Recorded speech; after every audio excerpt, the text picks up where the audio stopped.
kitchen is long gone.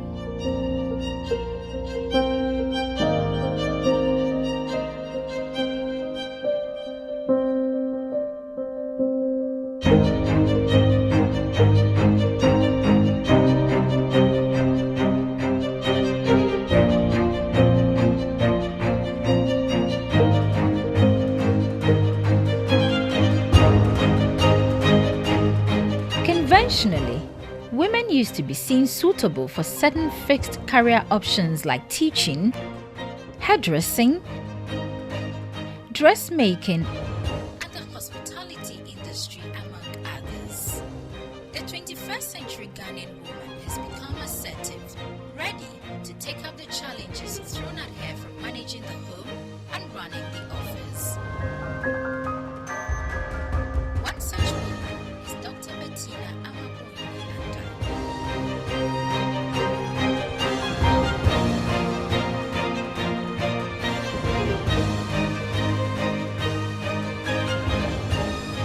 As a child, Dr. Anda started her education at Bishop Bauer School, through to Achimota School, and then to the University of Ghana Medical School. She was appointed the lead in charge of a team of medical officers who were responsible for former President J. Kufuor's health, the first woman in the history of Ghana to attain that feat.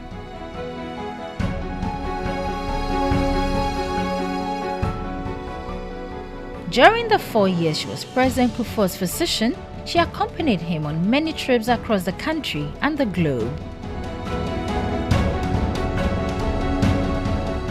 And I saw a trait in her: meticulous, open, and thorough. If I complain about anything, she would go about researching where she thought I needed advice from, say, some experts or specialists. She would go and get that expert for me. You go for a very senior doctor, you cannot send him or her around to bring all these other experts on board. I found her to be the agency I needed to attend to anything.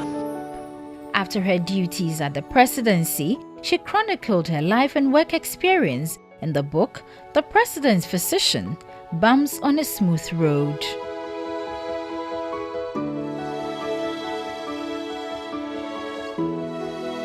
The family practitioner and nutritionist is happily married to Mr. KB Anda, with whom she has two lovely children, Kweba and Nana Ama. Dr. Anda strongly shares in the late Ghanaian educationist Dr. Kwejiri Agri's assertion that if you educate a man, you educate an individual, but if you educate a woman, you educate an entire nation. Dr. Anda's story might seem a bit different, as her father, who is a consultant pediatrician, was instrumental in nurturing her love for medicine. However, the absence of practical role models in Ghana makes it difficult for young women venturing in this direction. Recognizing the need to empower the girl child and the desire to address the importance of role models in the life of the young girl in Ghana, Dr. Anda has decided to embark on the Story of Our Lives project. Is a role modeling project. It's going to be annual, and it involves young women mentoring young girls. I decided on the Story of Our Lives project because I realized that a lot of our young girls tend to have mentors and role models who they've probably never seen physically before, or they haven't come into contact with at all. Because don't forget, our circumstances in this country are such that you cannot necessarily relate those circumstances to people in other countries abroad. So I wanted something that related to our cultural and our traditional settings. In an era where women are still trying to make a mark in most fields, the aim is to inspire young girls by highlighting practical female role models through the Story of Our Lives projects. The Girls Education Unit of the Ghana Education Service has kindly agree to collaborate with us on this project. The resource persons I chose are women between the ages of 25 and 55 who are high achievers, and I must say, not in the traditional professions. My choice of resource people was based on the fact that I wanted young women who can relate to the young girls.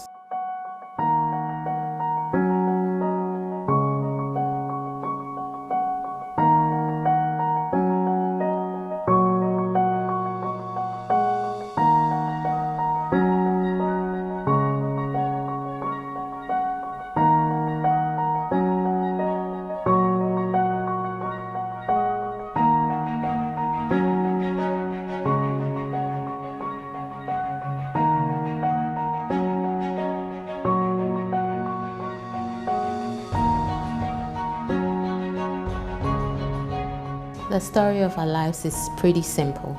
It's the story of our lives, which we are about to share with other young ladies, to let them put themselves in our shoes, to let them see that there's a positive future, to let them see that they can do what we have been able to do. I think the young girls today will benefit immensely from hearing what other women have gone through to become what they are.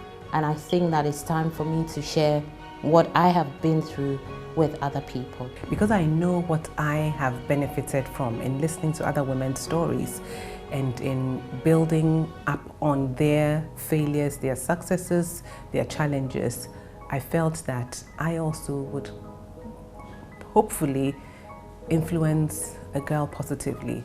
And that's why I'm taking part in it.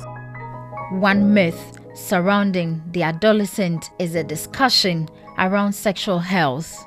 It is almost a taboo to discuss the subject of sex in the Ghanaian community, especially in schools and surprisingly in our homes. In collaboration with Ghana Education Service and public health officers, adolescent sexual health will form an important part of the project. Combining adolescent sexual health and mentorship is also a great idea, simply because we want to start a debate on these two subjects. Adolescent sexual health is almost a taboo subject. And what I find is that I've sat in a few meetings where they have educated or supposedly educated young girls on their sexual health. However, the people who are delivering have always been very, very minimalist with the kinds of words they use. At this moment, there's no better way to talk about it than mentoring the girls, letting them know that we've all been through it, and just opening up a discussion about this, a frank discussion. These girls hopefully would have listened to women speaking very frankly about their lives and their experiences, not just the great things that happened to them, but where they fell, and how they rose, how they overcame their challenges. They will see that these women are human beings as well. Now, when we start talking about adolescent sexual health, hopefully they'll be more receptive. The story of our lives recognizes the need to share the stories of the successes and failures of the mentors with young people, especially girls. The nationwide practical mentorship drive will be held annually, with a maiden event starting in October 2015. We are going to be visiting all the 10 regions of Ghana, and there are going to be 5 women on each of these trips. So when we go into the region, we're going to be speaking to 200 girls. However, after all of this, we have a website that has been set up that the girls can communicate with us. And we're going to start, obviously, with the Greater Accra region. From Greater Accra, we're going to move to the Eastern region, and from then on to the Volta region. We'll come back to Greater Accra because, as you can imagine, we have to break these journeys. So we come back to Greater Accra, and then from Greater Accra, we go to Ashanti region, go from Ashanti to Western region, and then come to the Central region. Then we have that break in October. Starting from November, we go to Brong Ahafo region, from there to the 3 northern regions of this country. So we are hoping that by the 3rd week of November, we'll be done with this project, and then we can sit back and assess the work that we've done on these young girls.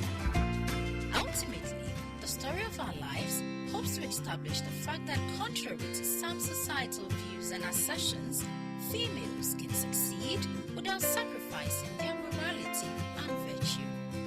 I would like to raise awareness again about service, about hospitality, about how genuine women can be, girls and women can be in serving and working in hospitality. I hope that when this project is over, the young girls we interact with would have learned that God gives you an imagination for a reason. I hope that no matter what circumstances they find themselves in, having heard what other women have been through and having heard how they have overcome their challenges, these girls will learn that it's time for them to start dreaming, and not just dreaming, but to take steps to bring those dreams into reality. I know that by the end of this program, I know that by the end of this program, we will have found a few girls who would take something home and it will transform their lives. The Story of Our Lives project is a project I'm terribly excited about, and I'm very passionate about the girl child. I gather all of you here are also passionate about empowerment and education of the girl child. And therefore, I would ask you to please contribute your ideas, your time, and most importantly, your finances to this noble cause that we've embarked upon. Lastly, I would like to thank the Ministry of Education, specifically the Deputy Minister of Education, Honorable Okujeto Ablakwa, who was so instrumental in us being here today and realizing this project that we've embarked upon. I would also like to say a very big thank you to the Ghana Education Service, especially the Girls Education Unit, headed by Mrs. Kate Nuchuga Mikado. She has been extremely passionate about this vision and has helped us to be where we are today. To the girls, I say, you are not second fiddle. Just stay focused to achieve that dream that you've always longed for. Thank you very much, and God bless us all.